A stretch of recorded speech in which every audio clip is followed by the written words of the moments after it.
Ladies and gentlemen, sometimes, no matter how nice you are, it won't be enough. You can show up with a full heart, pure intentions, and nothing but kindness.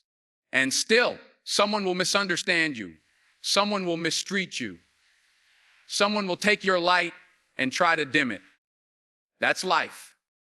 Now don't get bitter. Get wise, because being nice doesn't mean being blind. It doesn't mean you let people walk all over you.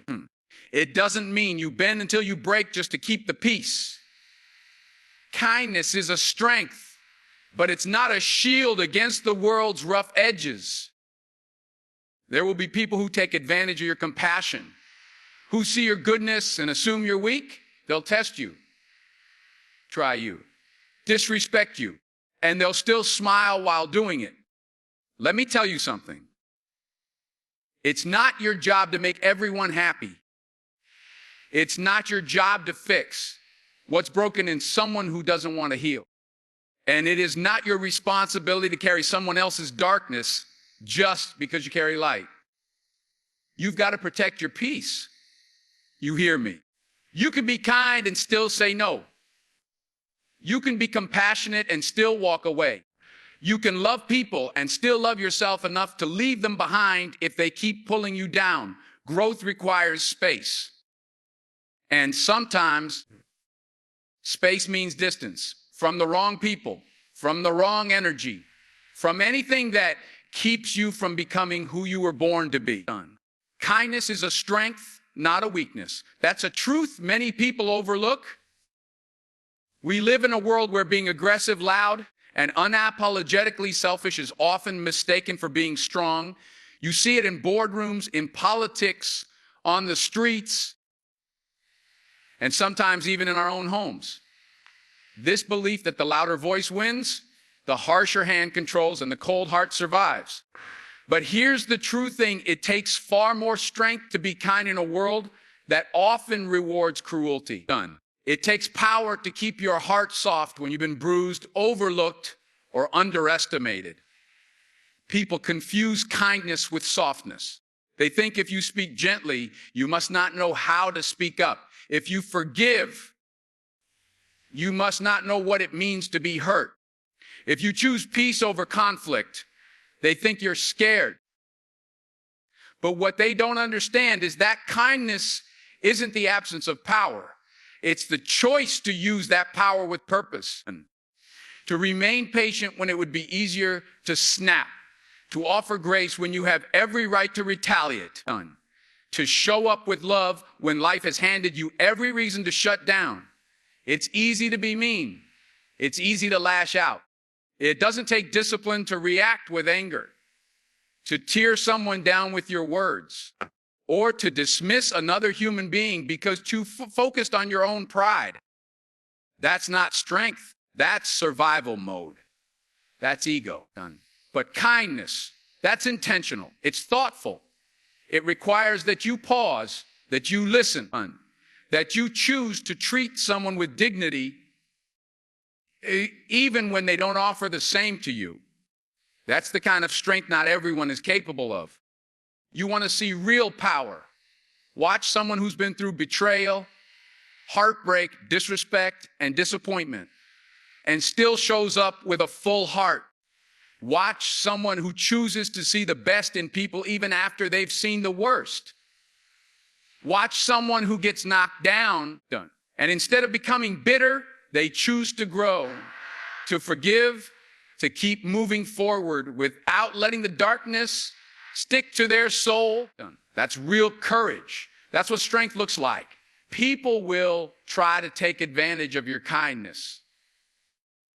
That's just part of it. They'll mistake it for weakness and assume you're an easy target. They'll test your patience, question your worth, and sometimes even laugh at your sincerity. But don't let that fool you into thinking you need to change. The world doesn't need more hard hearts. It needs more people who can be both strong and compassionate. More people who can stand tall and still hold out a hand to someone who's falling. Being kind isn't about being liked. It's not about being accepted or praised. It's about integrity. It's about who you are when no one's watching. When you choose kindness, you're choosing to lead with character. You're saying, I know who I am, and I won't let the world change that. You're choosing to build bridges instead of walls. You're choosing healing instead of hurt. You're choosing light in a world that sometimes prefers shadows. And it's not always glamorous. Done.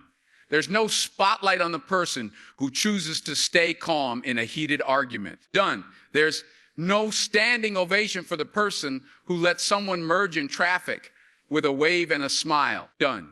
There's no headline for the parent who speaks gently to a child after a long day, or the friend who picks up the phone just to check in. But that's where strength really lies. In the everyday moments where you decide to be better, not bitter. Where you decide to stay human, even when the world is trying to harden you. Kind demands emotional intelligence. It requires self-control, empathy, and wisdom. Done. It means understanding that someone else's pain may be behind their bad behavior and choosing not to mirror it. It means knowing how to fight for what's right without becoming what you're fighting against. That takes discipline, that takes maturity, and that takes a kind of strength that can't be faked. Done. Being nice doesn't mean tolerating disrespect. That's one of the hardest lessons for a kind-hearted person to learn. There's a dangerous idea floating around that in order to be a good person, you have to accept everything. That you have to smile through every insult, overlook every slight, stay silent in the face of rudeness, and give people chance after chance after chance. But the truth is, being nice does not mean becoming a doormat. It does not mean you allow yourself to be used, manipulated, or taken for granted under the disguise of keeping the peace. There's a difference between being kind and being passive. A kind person can still have limits. A kind person can still say no. A kind person can still recognize when they're being mistreated and have the strength to walk away from it. In fact, a truly kind person understands that enabling disrespect does more harm than good to themselves and the person delivering that disrespect. Done. You don't teach people how to treat you by staying quiet when they cross the line. You teach them by making it clear that kindness is not the same as tolerance for cruelty. Too many people are raised to avoid conflict at all costs. They're told to be the bigger person, and in practice, that sometimes means swallowing their own hurt, their own truth, just to keep things calm. But peace without self-respect isn't peace. It's silence. And silence often becomes the breeding ground for resentment. You keep smiling, you keep nodding, you keep being nice. And slowly, piece by piece, you disappear. You forget how to stand up for yourself because you've spent so long standing aside for everyone else. That's not kindness. That's self-erasure. Disrespect shows up in many forms. Sometimes it's loud, a voice raised in anger, a public insult, a blatant betrayal. But sometimes it's quiet.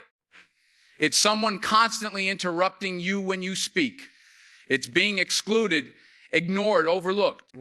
It's someone rolling their eyes when you share your thoughts or dismissing your feelings as too sensitive or too much. These are the subtle forms of disrespect that, if you're not careful, you'll start to accept as normal. And once you start accepting disrespect, you teach yourself to lower your standards. You start making excuses for people who should have done better. You start convincing yourself that it's not that bad. That maybe you're overreacting. That may being treated poorly is the price you pay for being nice. Done.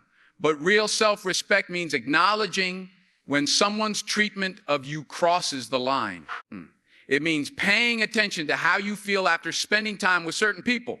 Do you feel valued, heard, respected? Or do you feel drained, small, like you have to shrink yourself just to be accepted? Your feelings are data. And being nice doesn't mean you ignore that data. It means you trust it. You trust yourself enough to know when it's time to speak up and when it's time to walk away. Boundaries are not unkind. They are necessary. Telling someone, "I won't tolerate that," is not rude. It's real. Standing up for yourself does not make you aggressive or difficult or selfish. It makes you honest. It makes you aware. It makes you strong enough to protect the energy you give so freely. Because while your kindness is a gift, it is not an obligation. You do not owe it to people who can't handle it with care. The people who truly value you won't punish you for setting boundaries. They won't twist your words or try to guilt you into compliance. They won't weaponize your kindness against you. They will respect your limits because they respect you. And the people who don't, they were never respecting you in the first place. They were only comfortable with your silence. They only appreciated you when you were easy to control. It's okay to demand respect. It's okay to outgrow people who don't give it. It's okay to decide that protecting your well-being matters more than preserving a relationship that leaves you feeling less than. You don't have to sacrifice your self-worth just to maintain the image of being nice. There is nothing noble about being available to people who only call when they need something done. Nothing admirable about being loyal to people who wouldn't think twice about crossing your boundaries. Being nice should never come at the cost of being respected. You're not responsible for everyone's happiness.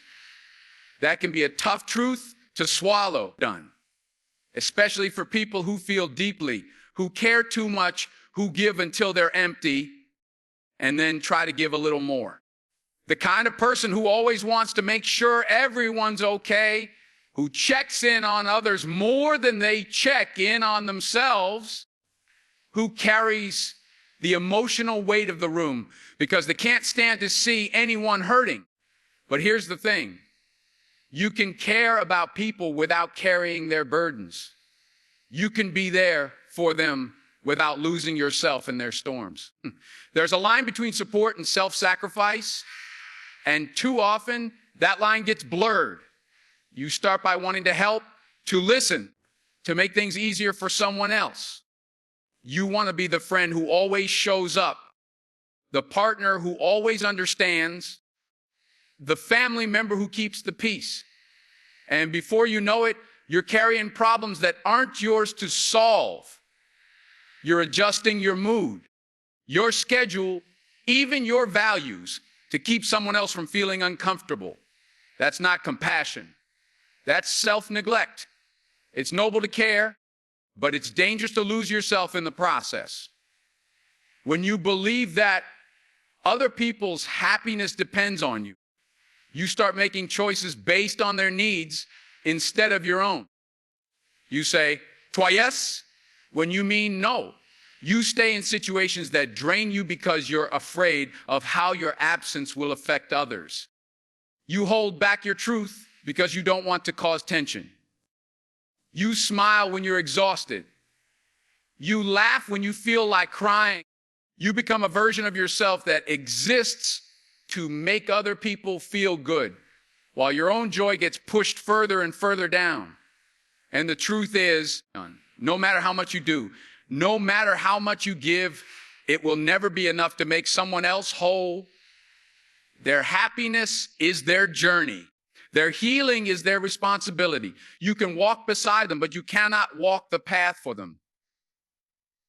You can offer support, but you cannot be their solution. People have to want to grow, to change, to take care of themselves.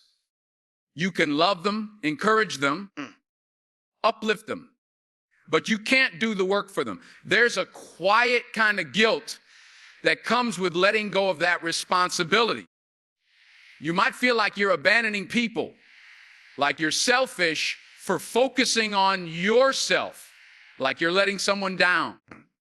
But what you're really doing is recognizing that your energy is not limitless. that you have your own battles, your own healing, your own joy to protect. It's not selfish to prioritize your well-being. It's not cruel to choose your peace. It's human. Some people won't understand that. They'll expect you to keep showing up, to keep fixing what they break, to keep being their emotional anchor, no matter what it costs you. And when you stop doing that, they might call you cold, distant, or uncaring. But that says more about their expectations than your heart. You were never meant to be the emotional safety net for everyone around you. You were meant to be whole on your own and to share that wholeness with others, not to pour it out until you're empty. Boundaries are how you honor that truth. They're how you say, I care about you, but I care about me too. They're how you protect your energy from being consumed by someone else's chaos. Done. Because the people who truly love you demand that you sacrifice your peace for their comfort. They rely on you to be their source of happiness. They'll take responsibility for their own emotions, their own healing, their own lives. And they'll invite you to be a part of it, not the center of it. You are not a savior. You are not a therapist for people who refuse to do the work. You are not the glue that has to hold everything together. Done. You are a person with your own needs, your own dreams, your own right to joy. The world does not rest on your shoulders. Let it go. Let people be accountable for their own path. Let them feel what they need to feel. Let them figure things out without making it your mission to fix it for them. You can be loving and still let go. You can be generous and still say no. You can be kind and still choose yourself. Protect your peace and set boundaries. That's not just advice. It's survival in a world that constantly demands more than it gives. Your peace is your foundation. Without it, everything else becomes unstable. You can have success, money, relationships, opportunities, but if you don't have peace, none of it will feel like enough. That's why it's essential to guard it, not with hostility, not with intention, not with fear, but with clarity, because not everyone and not everything deserves access to your spirit. People will push. They will take as much as you let them, not always out of malice, sometimes out of habit. They get used to your why-ess, your patience, your willingness to stretch yourself than just to avoid letting anyone down. But when you start setting boundaries, when you start saying, this is where I stop and you begin, some people won't like it. They'll call you difficult. They'll say you've changed. And they're right, you have. You've decided that your mental and emotional health are not up for negotiation. Setting boundaries is not about building walls to shut the world out. It's about drawing lines to keep yourself intact. It's about saying, I can love you and still need space. I can care about you and still say no. I can be generous without being exploited. And that's hard for people who are used to you always showing up, always bending, always saying yes. But the truth is, when you constantly put others first, you eventually put yourself last. And peace cannot exist where you're constantly abandoning yourself. Protecting your peace means learning to listen to your intuition. It's noticing when a conversation drains you, when a person leaves you anxious, when a place no longer feels right. It's trusting those signals without needing permission or validation. You don't need a dramatic reason to walk away from something that no longer aligns with who you are. Discomfort is reason enough. Restless is reason enough. Your well-being is reason enough. Sometimes protecting your peace means having hard conversations. It means telling someone you need space, that their behavior affects you, that you're not available in the way they expect. That takes courage, because most people avoid conflict to keep the illusion of calm. But peace built on silence is fragile. It cracks under pressure. Done. Real peace is built on honesty, on mutual respect, on understanding that love without limits can quickly become loss. Loss of time, energy, self-worth. When you set boundaries, you teach people how to treat you. You tell them what you're willing to accept and what you're not done. And the people who truly value will listen. They may not get it right away. They may need time to adjust, done. But they'll honor your effort to take care of yourself. The ones who push back, guilt trip you, or make you feel selfish for choosing yourself, those are the ones who benefited from your lack of boundaries the most. Peace is not about everything around you being calm. It's about staying calm within yourself, no matter what's going on. That takes discipline. That takes self-awareness. That takes knowing what fuels you and what drains you. It means creating space for rest, for solitude, for clarity. It means saying no to things that feel heavy, even if they sound good on paper. It means canceling plans when your body needs rest, turning off your phone when your mind needs silence, walking away from drama that doesn't belong to you. Your peace is your power. When you're grounded, when you're not constantly reacting, when you're not overthinking every move, you make better decisions. You show up as your best self. You're more present. You're more creative. You're more whole. That's what protecting your peace gives you. It brings you back to yourself. Because in a world that's always moving, always asking for more, always trying to shape you into something else, peace reminds you of who you are beneath it all. Boundaries are how you reclaim that. They're not about controlling others. They're about controlling your own energy, about deciding what environments you'll enter, what conversations you'll entertain, what treatment you'll accept. It's not easy, especially if you've spent most of your life pleasing, trying to keep everyone else comfortable. But the moment you start valuing your peace more than someone else's approval, you start to find freedom. The kind of freedom that doesn't shout but settles, that doesn't perform but persists, that doesn't beg but belongs. Growth often requires walking away. That's not something people like to admit, especially when they've invested time, energy, and love into something or someone. There's a narrative out there that quitting means failure, that letting go means giving up, that walking away means you didn't try hard enough. But the truth is done. Sometimes walking away is the most courageous and honest thing you can do for yourself. Not everything is meant to be held on to. Not every chapter is meant to last forever. Some seasons exist to teach, not to stay. You can outgrow people just like you outgrow clothes. They may have fit once, felt comfortable, even beautiful, but now they're too tight, too heavy, too worn to keep wearing. That doesn't mean you hate them. That doesn't mean the time spent wasn't valuable. It means you've evolved, and in that evolution, what once felt like home now feels like a cage. Holding on to something just because it once made sense doesn't mean it still belongs in your present. Growth doesn't always look like addition. Sometimes it looks like subtraction, removing what no longer serves you. Even when it still has a piece of your heart, there's pain in walking away, no doubt about that. The H of detaching, the guilt of choosing yourself, the fear of what comes next. But that pain is not punishment, it's transformation. It's the stretching that happens when you make space for what's next.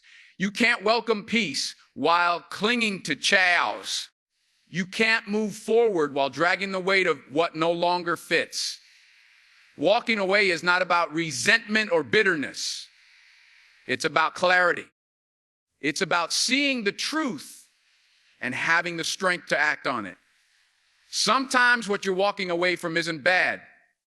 It just isn't right anymore. That can be the hardest kind of choice to make. When the job is good on paper, but it's draining your soul. When the relationship looks fine from the outside, but inside you feel alone. When the environment is familiar, but your spirit knows it's time to move on. Those are the quiet crossroads people often ignore. Hoping comfort will outweigh conviction. But the longer you stay where you don't belong, the more you disconnect from yourself. Growth demands alignment, and alignment often demands release. People might not understand your decision. They might question it, judge, try to talk you out of it. But they don't have to live with your unease. They don't wake up with your heaviness. They don't carry your silent knowing. You do. And deep down, you know when something has run its course. You know when staying is more harmful than leaving. You feel it in your energy, your motivation, your peace. Ignoring that only delays the inevitable. It traps you in cycles that repeat the same lessons until you choose differently. Sometimes the most powerful decision you can make is to stop trying to fix what's broken and start building something new. To stop trying to make someone your worth and start recognizing it for yourself. To stop waiting for things to change and start being the one who changes. That's what walking away offers, not escape, but elevation. Not weakness, but wisdom. Not the end, but a beginning disguised as a hard decision. Not everyone deserves access to you. That's not pride talking. That's protection. That's understanding your value, your energy, your spirit, and choosing wisely who you share it with. Because when you give yourself freely to everyone without discernment, you invite imbalance. You invite people who don't see you, who only see what they can take from you. You open the door to users, manipulators, energy drainers, people who only come around when they want something. And the more you let that happen, the more you start to believe that's all you're good for. What you can give, not who you are. There's a sacredness to your time. There's power in your presence. There's depth in your character. And not everyone is qualified to hold space for that. It's not elitism, it's awareness. Some people are not equipped to handle you with care. They don't listen when you speak. They don't respect your time. They don't support your growth. They only respond to their own needs, their own convenience, their own gain. And if you're not careful, you'll find yourself pouring into people who leave you empty. You'll give grace where you should have given distance. You'll mistake familiarity for loyalty and history for harmony. You have to learn to guard your spirit the way you guard your home. You wouldn't let just anyone walk into your house, open your fridge, lie on your couch, and stay as long as they please. So why do it with your energy? Why open the doors of your life to people who don't contribute anything but chaos? People who don't clap for you when you're rising, who don't reach for you when you're sinking, who don't check on you unless it benefits them. Presence is not proof of care. Consistency is. Intent is. Some people show up with masks. They say the right things, but their actions don't align. They flatter to get close. They mimic your language, your kindness, your energy, but they don't honor it. They drain it. They take what they can, disappear when the giving runs dry. Done. And if you don't learn to recognize these patterns, you'll confuse closeness with connection. You'll confuse attention with affection. You'll keep making room for people who were only meant to pass through, not to stay. It's not your job to fix people who misuse you. It's not your duty to keep proving your worth to those who can't see it. You are not a rehab center for broken intentions. You are not a backup plan. You are not a convenience. You are a person with boundaries, with needs, with dreams that require protection. And the first step toward protecting that is saying no without guilt, walking away without explanation, closing the door without leaving it cracked open just in case they decide to come back. Some will say you've changed. They'll say you've grown cold, that you're distant, that you used to be more available. And they'll be right. Because growth demands distance. Because clarity creates separation. Because peace requires a level of selfishness that isn't about neglecting others. It's about honoring yourself. You've spent enough time being accessible to people who don't reciprocate, who don't respect, who don't pour back.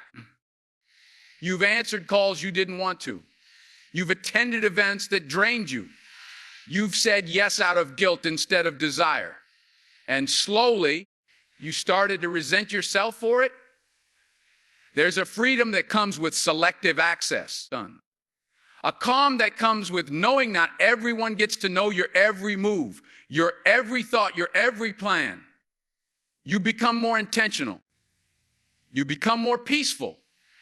You stop explaining your worth and start embodying it.